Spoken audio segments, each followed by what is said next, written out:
The room was cold, filled with the humming sound of machines. Blue lights flashed across silver walls, and in the center stood a glass cage. Inside it sat a young alien girl, small, fragile, and terrified. Her skin glowed faintly under the lights, a mix of silver and blue. Her eyes were large, reflecting sadness and confusion. She didn't know her name. She didn't even know why she was there. To the soldiers and scientists around her, she was not a person. She was called Pleasure Animal 88. Every few hours, someone in a white coat would enter the room and check her vitals. They talked to each other in sharp, cold voices, never to her. She couldn't understand their language completely, but she could feel the tone. It was the tone used for objects, not living hearts. She had been taken from her homeworld months ago. She remembered only flashes. Green skies, tall crystal trees, and a warm voice calling her by a name she could no longer recall. Then came the fire, ships in the sky, chains around her arms. After that, darkness. Now she was a reward, a trophy for someone powerful. That was what the guards whispered when they thought she wasn't listening. "She's for General Cairn," one soldier laughed. "A gift from the council. Man, these aliens look almost human, just prettier." She sat quietly, hugging her knees, trying to make herself smaller. She had stopped crying days ago. No one came when she cried. Then one day the door hissed open again. But this time it wasn't a scientist or a soldier. It was a human. He was tall, wearing a long black coat with the insignia of the Galactic Defense Force. His name was Captain Elias Rowan. His boots clicked on the metal floor as he walked slowly toward the cage. The soldiers beside him saluted but looked uneasy. "She's the council's gift to you, sir," one guard said, grinning nervously. "From the Zinth colony. They say her kind was bred for companionship." Elias frowned. His eyes moved to the small alien girl. She looked up, afraid, trembling, her glowing skin reflecting his shadow. "What did you say she was called?" Elias asked, his voice calm but cold. "Pleasure Animal 88, the guard replied quickly. "The registry—" "That's not a name," Elias interrupted. His voice echoed in the metal room. The soldiers froze. The girl looked at him, really looked. And for the first time in weeks, she saw something different. Not hunger, not cruelty, just confusion and a strange kindness. Elias stepped closer to the cage. "Who did this to you?" he whispered, though he knew she couldn't understand. Still, she tilted her head, her lips trembling. "Why, cage?" she asked in broken English. The sound of her voice, soft, scared, and innocent, hit him harder than any explosion could. He exhaled slowly.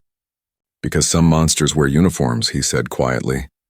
The soldiers looked uncomfortable now. Elias turned to them. "Open it, sir." One of them hesitated. Did you not hear me?" Elias's tone grew sharp. "Open it." The cage door unlocked with a hiss. The girl flinched as the seal broke, expecting pain or shock, but none came.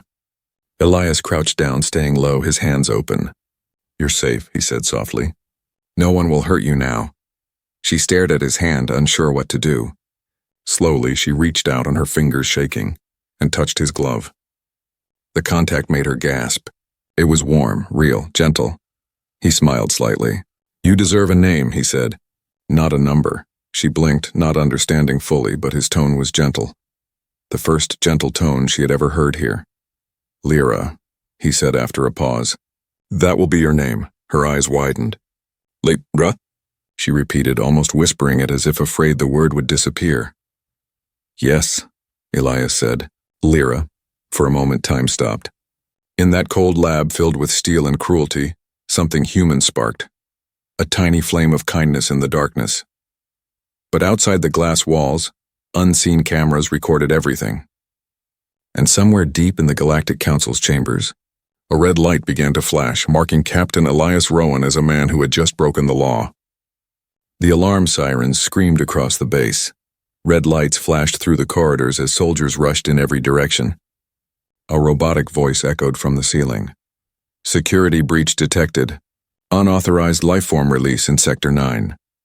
Captain Elias Rowan held Lyra's hand tightly as they ran through the long metallic hallway.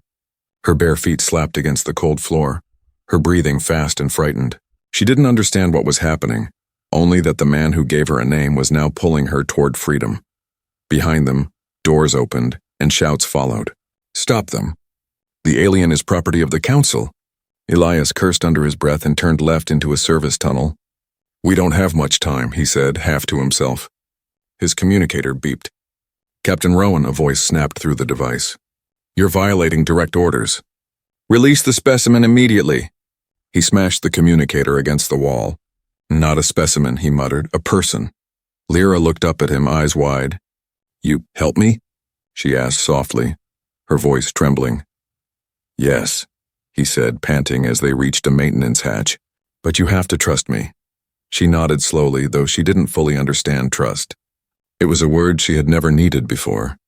Yet something in his eyes made her believe. Elias pulled open the hatch and motioned for her to climb inside. The tunnel beyond was dark, filled with humming wires and dripping pipes. She crawled forward hesitantly, and he followed behind, sealing the hatch after them. The sound of soldiers' boots thundered past the door seconds later. For a moment, there was silence except for their breathing. The air was damp and smelled like rust. "Who? You?" she asked suddenly. "Elias," he replied. "Captain Elias Rowan, from Earth." She tried repeating it. Elias, her accent soft and melodic. He smiled despite the chaos. "That's right." They crawled for what felt like hours through the narrow maintenance shafts until finally, Elias pushed open another vent. The cool night air rushed in, filled with the faint scent of ozone and stars. They were outside the facility under a massive dome of glass that separated the base from the galaxy beyond. Lyra gasped as she saw the stars. Her glowing skin reflected their light like a mirror. "Home," she whispered. Elias watched her quietly. "We'll find your home," he promised. "But first we need a ship." He led her toward the docking bay where dozens of small transport shuttles waited. Drones hovered above, scanning for heat signatures. Elias crouched behind a metal crate, pulling a small control pad from his pocket. He typed fast, overriding the bay's security system. "Come on," he muttered, eyes darting to the guards near the exit. "Captain Rowan," a deep voice shouted from behind them. Elias froze. A tall figure in silver armor approached. Commander Vale, one of Elias's former squadmates. His face was cold and stern. "You've lost your mind," Vale said.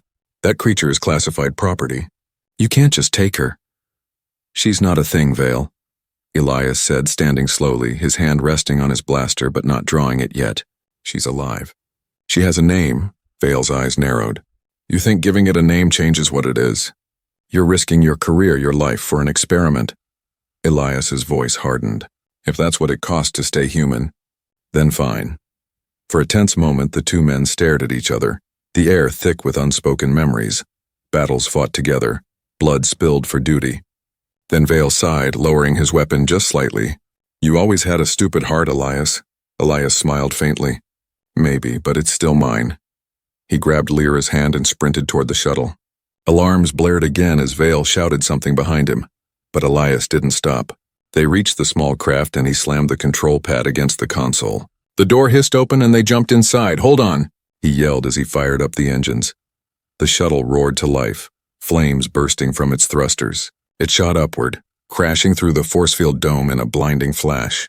Sirens echoed below, but it was too late. They were in the sky. Lyra pressed her face against the window, eyes wide with wonder. "So many lights," she whispered, staring at the stars like they were old friends. Elias smiled tiredly. "Welcome to freedom, Lyra." But deep in the control panel, a red message flashed. "Tracking beacon active.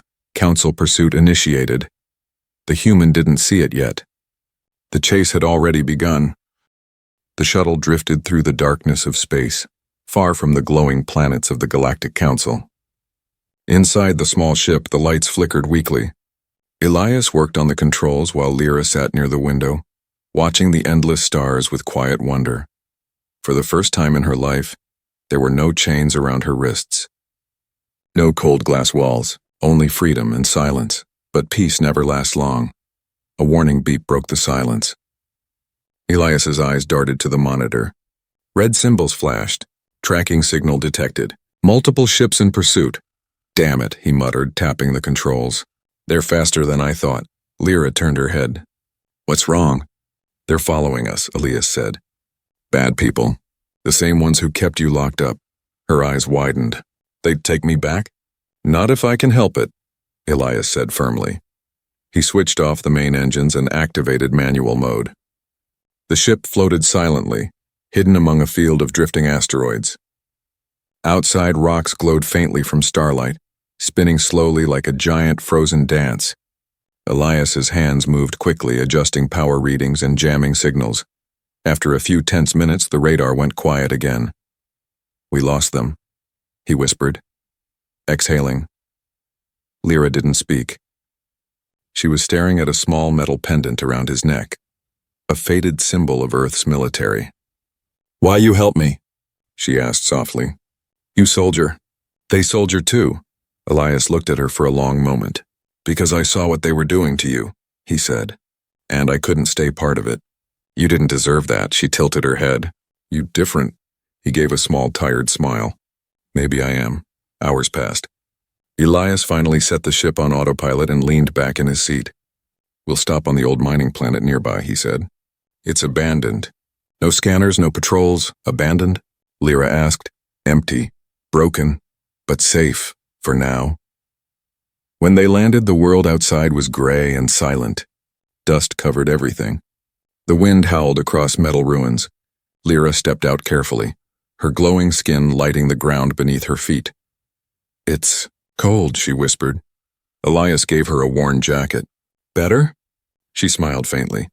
"Warm." They found an old shelter, a broken building that once housed miners. Elias started a small generator, and yellow light filled the dusty room. For the first time since he met her, Lyra looked almost calm. He handed her a piece of dried food. She sniffed it carefully, then took a small bite. "Not bad," she said softly, smiling a little. Elias laughed for the first time in days. Then something strange happened. Lyra's skin began to glow brighter, pulsing with soft light. She pressed her hands against her chest and winced. "Lyra." Elias stood quickly. "Are you hurt?" She shook her head. "No. Memories." "Coming back," he froze. "Memories?" Her voice trembled as she spoke. "My people, we are not from one world. We live between stars. We breathe light. They take us because our blood heals.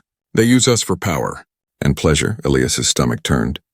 "You mean the council? They kill many," she said, tears forming in her silver eyes. Last of my kind." Elias felt anger burning inside him. "Then they won't take you again," he said. "I'll make sure of it." Lyra looked up at him confused. "And why?" "You know me." "Because someone has to care," he said quietly. "And maybe I need something good left to fight for." For a while they sat in silence, the hum of the generator filling the room. But far above the mining world, dark shapes moved through space. Council ships searching, scanning, closing in. One of the hunters found the broken trail of their shuttle. Back on the ground, Lyra suddenly looked up, sensing something. Her eyes glowed brighter. "They coming?" she whispered. Elias grabbed his weapon and checked the ship's communicator. Static, then a voice broke through. "Captain Rowan, you can't hide forever. Surrender the alien and you might live." He turned the device off. "Not today." He looked at Lyra. "We'll need to move. There's an underground tunnel system. We'll go through there." She nodded, fear in her voice. "Elias, if they catch you, they hurt you too." He smiled faintly. "They'll have to catch me first." As they ran through the old tunnels, the ceiling shook from explosions above. Dust fell like rain. Lyra held his hand tightly, glowing brighter with every step, her light guiding their way through the darkness. Behind them, the enemy ships landed, sending metal soldiers into the ruins. And somewhere in the black tunnels below, a faint, musical voice whispered through Lyra's mind, a memory of her mother calling her name from the stars. It was then she understood. Her people might be gone, but something inside her still lived, something powerful, something the council feared. The war for freedom had only just begun. The tunnels stretched for miles beneath the mining world, cold, dark, and endless. Elias and Lyra moved carefully, guided by the faint blue light that shimmered from her skin. Each step echoed in the silence, mixing with the distant rumble of falling rock. "Are we safe?" Lyra whispered, her voice trembling. "For now," Elias replied, glancing at his wrist scanner.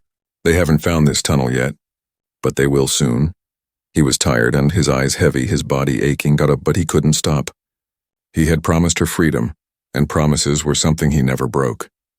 They reached an old maintenance door covered in dust. Elias forced it open, revealing a control room filled with broken monitors and rusted tools. "We can rest here," he said. Lyra nodded, sitting quietly near the flickering light of a damaged console. Her glow reflected off the walls like tiny stars. Elias tried to fix the ship's communicator using the spare parts he found. He needed to contact someone, anyone, who could help them escape this planet before the Council's hunters arrived. After a few minutes, static turned into a faint voice. "Elias? Is that you?" Elias froze. The voice was familiar. "Vale?" "Yes," came the reply. "You idiot! You're still alive." Elias smiled faintly. "Barely, we're trapped on a mining world. I need extraction here and fast." There was silence for a moment, then Vale sighed. "You shouldn't have taken her, Elias. The Council's offering a bounty big enough to buy a planet." "I don't care about their bounty," Elias said sharply. "She's not property. Still fighting for lost causes, huh?" Vale's tone softened. "Fine, send me your coordinates. I'll come get you out." Elias hesitated, then slowly sent the signal. He didn't have a choice. He trusted Vale once, and maybe he still did. Hours passed. Lyra slept curled up in a corner, her breathing soft. Elias sat near her, staring at the blinking communicator light. Something inside him felt uneasy. When Vale finally arrived, his ship descended quietly through the dust storms. The door opened with a hiss, and Vale stepped out, his silver armor gleaming in the low light. "Always in trouble," he said with a smirk. "Come on, Captain. Let's get you home." Elias smiled, slightly relieved. "You have no idea how good it is to see a familiar face." Lyra peeked from behind him, nervous. Her eyes studied Vale carefully. She could sense something cold in his energy, something hidden. Vale's eyes met hers, and for a brief moment there was silence. Then he said almost kindly, "So this is the girl who made the galaxy lose its mind." "She has a name," Elias said. "Lyra." "Right," Vale replied, smiling faintly. "Lyra." He turned and gestured to the ship. "Let's move. Before the Council picks up your signal." They entered the ship. Inside it was clean and quiet, too quiet. The moment the doors sealed, Lyra's skin flickered with unease. She looked at Elias, her voice a whisper. "Something wrong." Elias frowned. "What do you mean?" Before she could answer, Vale turned from the controls holding a weapon. "I'm sorry, Elias," he said quietly. "I can't let you do this." Elias stepped back, shock and anger flashing across his face. "You betrayed me?" Vale's voice cracked slightly. "You think I want to? You think I enjoy selling out the only man who ever trusted me? But you don't understand, the Council doesn't just want her. They fear her. They say she can destroy entire fleets with her mind." Lyra gasped. "I know hurt. I just remember light. Power from stars." "Exactly," Vale said. "That's why they want you, before you remember how to use it." Elias clenched his fists. "I'm not handing her over." Vale's face hardened. "Then I'll have to take her." The two men lunged at each other. The ship shook as they fought, metal clanging, sparks flying. Lyra screamed as energy bolts flew past her. She raised her hands instinctively, and a burst of bright light exploded from her body. Vale was thrown back against the wall, his weapon shattered. Elias shielded his eyes from the blinding glow. When the light faded, Lyra was standing in the center of the room, her skin shining like a small star, her eyes glowing white. The walls of the ship vibrated under her power. Elias stared in disbelief. "Lyra, what did you do?" She looked terrified. "I don't know. It just happened," Vale groaned, barely conscious. "You see? She's not just alive, Elias. She's dangerous." Elias knelt beside her, touching her trembling hands. "You're not dangerous. You're scared. That's not the same thing." The lights flickered again. Through the ship's window, red blips appeared. Council ships closing in fast. Elias grabbed the controls. "We're leaving," he said firmly. "If they want to fight, they'll get one." Vale coughed weakly from the floor. "Elias, they'll destroy you both." Elias looked down at him. "Then I guess we'll give them a reason to try." He slammed the throttle forward and the ship roared into the stormy sky. Behind them, the mining world burned as the Council fleet descended, hunting the human who had broken their law, and the alien girl who had just remembered who she really was. The stars outside the ship burned like distant fires as Elias pushed the controls to their limits. The engines howled, shaking the hull, but the council ships were faster. Hunters built for killing, not mercy.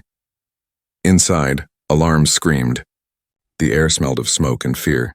Lyra sat strapped beside him, her silver-blue skin still glowing faintly from the power she had unleashed. "They're closing in," Elias said, sweat running down his forehead. "We can't outrun them much longer." Lyra's voice was soft but steady. "I can help," Elias looked at her. "No, you don't even know what that light is." She met his eyes. "I know it comes from stars. My people. We were born from light. We can call it." Elias hesitated. He wanted to protect her, but part of him knew. She was stronger than anyone had realized. "Do it," he said quietly. Lyra nodded, closing her eyes. Her hands began to glow brighter and brighter, until the small cabin filled with white light. Outside, the pursuing ship's sensors flickered and died. Energy fields shattered like glass. One by one, the enemy craft spun out of control, colliding with each other in a blinding explosion. When it was over, silence returned. The space around them was empty again. Elias stared in awe. I stopped them," Lyra whispered, opening her glowing eyes. "But it hurts," she trembled, clutching her chest. Elias quickly unstrapped her seatbelt and helped her lie down. "Easy. You did enough." He turned off the main thrusters, letting the ship drift quietly through the void. "Rest," he said softly. "You're safe for now." Lyra smiled weakly. "Safe and with you," Elias didn't answer. He looked out the window, watching pieces of metal drift across space. What was left of the Council's hunters? He knew more would come. They always did. Hours later, while Lyra slept, Elias opened the ship's data logs. He needed answers. He scanned through old files taken from the research lab, files marked classified species Z01. The more he read, the colder he felt. Lyra's species, called the Zarai, had once been one of the most advanced in the galaxy. They were beings made partly of energy, connected directly to starlight. They could heal wounds, bend light, and even transfer life itself. But the Galactic Council had feared them. They claimed the Zarai's power threatened universal balance. So they did what fearful rulers always do. They destroyed what they couldn't control. Elias scrolled further. A line of text caught his eye. Last known Zarai subject taken from the human colony of New Eden. Genetic link confirmed. He froze. Human colony. He read the next paragraph slowly, his heart pounding. Human and Zarai DNA show partial compatibility. Early tests suggest humanity was derived from Zarai genetic patterns, mixed with terrestrial evolution. The Zarai may be the source species. Elias leaned back in disbelief. We're their descendants. He looked at the sleeping girl beside him. Her light had faded to a soft silver, peaceful and warm. In her, humanity's origin still lived. Not as myth, but truth, he whispered. No wonder the Council wants you gone. If people knew, everything would change. Suddenly, a red light flashed on the console, an incoming signal. Unknown transmission detected, said the ship's AI. Elias frowned and opened the channel. A hologram flickered to life, the face of a woman with cold silver eyes and the emblem of the Council behind her. Captain Elias Rowan, she said calmly. You are charged with treason, abduction of government property, and destruction of Council assets. Elias smirked. Guess I've been busy. You don't understand, the woman replied. That creature beside you is not a gift. She is a weapon, the last of a dangerous race. Return her and you might live. She's not a weapon, Elias said firmly. She's a person. She has a name. The woman's expression didn't change. You think naming fire makes it less deadly? The hologram flickered, showing an image of Lyra glowing like a star, surrounded by burning ships. She doesn't know it yet, Captain, but her power draws energy directly from suns. She can drain a star dry. Elias's chest tightened. You're lying. She will learn soon enough, the woman said. And when she does, she'll destroy you too. The hologram vanished. Elias sat in silence, staring at Lyra. Could it be true? Could the light that saved them also destroy everything? He looked down at his hands. No, he whispered. I don't believe that. He reached over and adjusted the ship's course toward the outer rim, toward the forgotten human colonies, where the Council's reach was weak. As he did, Lyra stirred in her sleep. Her voice was soft, almost a dream. "Elias, I saw something. A world of light, my home. It calls me." He took her hand gently. "Then we'll find it together." Outside, the stars shimmered, distant, silent witnesses to a truth that could change the galaxy. The last child of the Zarai was not just a survivor. She was the beginning of something new, and far behind them in the shadows of the Council fleet, new orders were given. "Bring them in alive. The human will lead us to her world." The ship sailed through silent space for days. Stars drifted past like ancient watchers, and every so often, Lyra would wake to whisper softly about the dream she saw. Dreams of a shining world, wrapped in blue mist and golden light. Elias listened each time. He didn't always understand her words, but he understood the pain in them, and the hope. He was tired, his uniform torn and his mind full of questions. The more he learned, the less he trusted the galaxy he once served. The Council had called him a hero once. Now he was a criminal, hunted for saving a girl who should never have been born.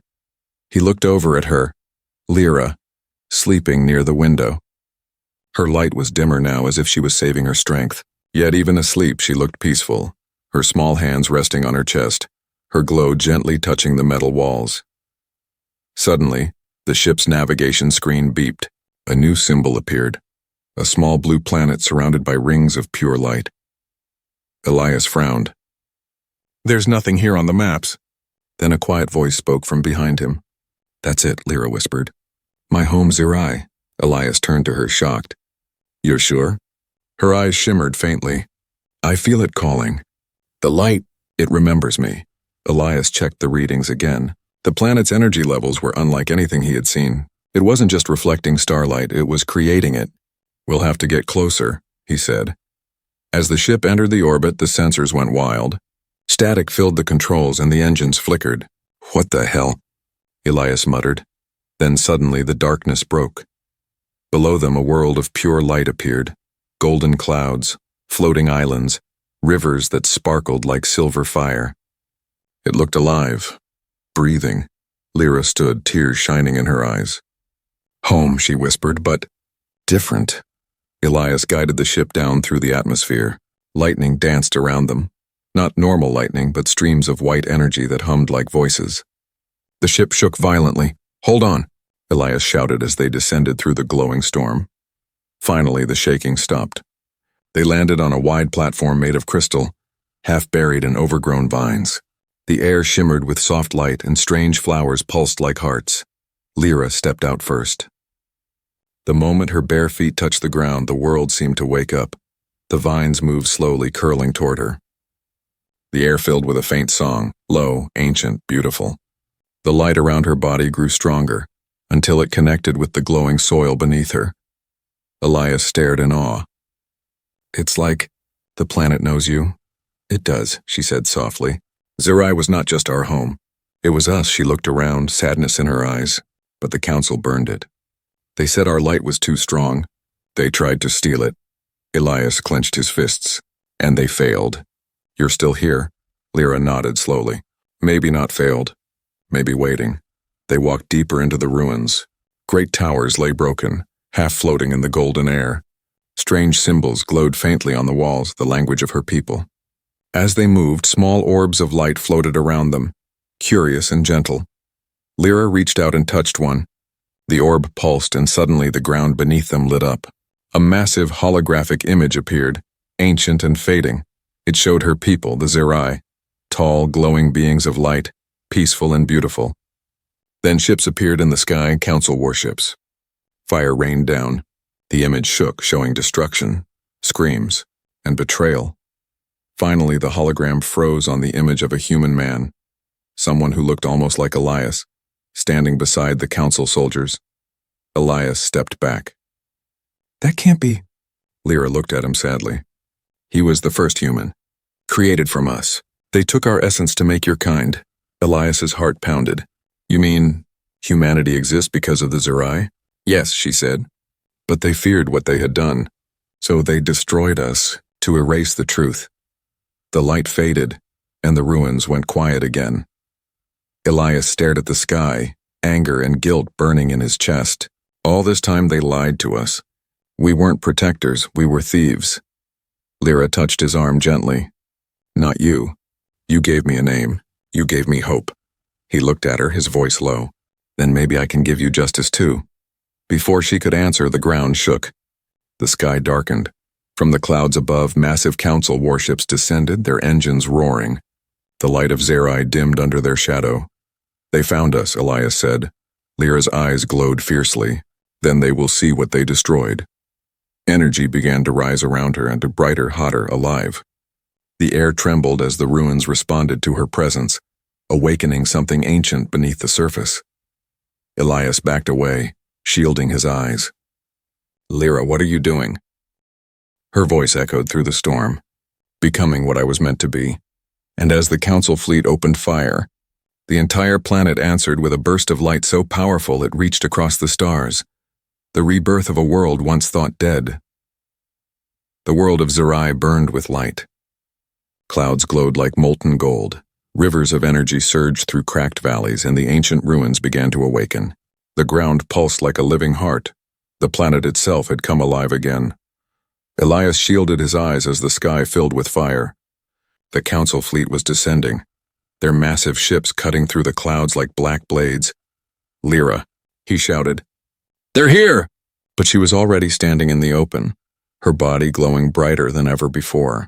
The energy around her formed waves of light that rippled through the air. Her voice was calm but powerful. They cannot take this world again. Elias ran to her side. You'll get yourself killed.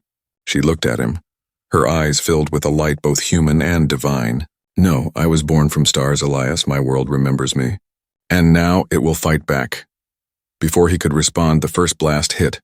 A beam of plasma from the lead council ship. It struck the ground near them, shaking the crystal plains. But instead of exploding, the light bent around Lyra, forming a shimmering shield. She raised her hand toward the sky. The air trembled. The planet responded. From the mountains, streams of glowing energy shot upward, striking the enemy ships like spears of light. One ship exploded instantly, another spun out of control. But there were too many. Elias pulled her back behind a shattered pillar. You can't take them all. I'm not alone, she whispered. Beneath their feet, the ground split open. Dozens, no, hundreds, of glowing forms began to rise. Beings made of pure light, like echoes of her people. They were the souls of the Zarai, fragments left behind when the council had destroyed them. Their memories, Lyra said softly, tears glowing on her cheeks. But memories can still fight. The light beings rose into the sky, merging with the energy storms. Together they became a living shield, pushing the council's attack back into space. Elias watched in awe. It's beautiful, he whispered, but then he noticed something. Lyra's body was fading. Her glow was growing too strong, her form too unstable.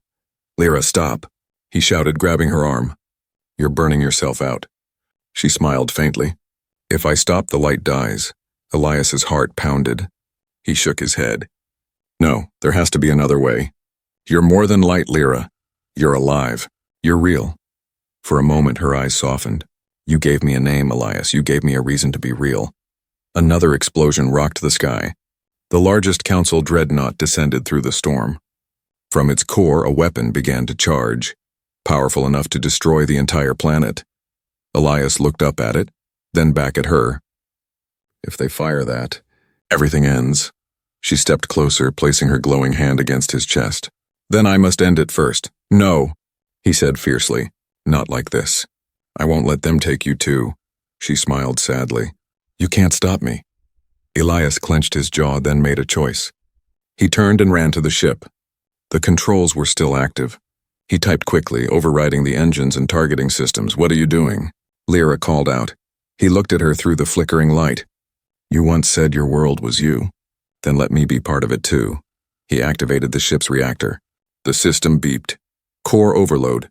Manual detonation in 60 seconds. Lyra's eyes widened.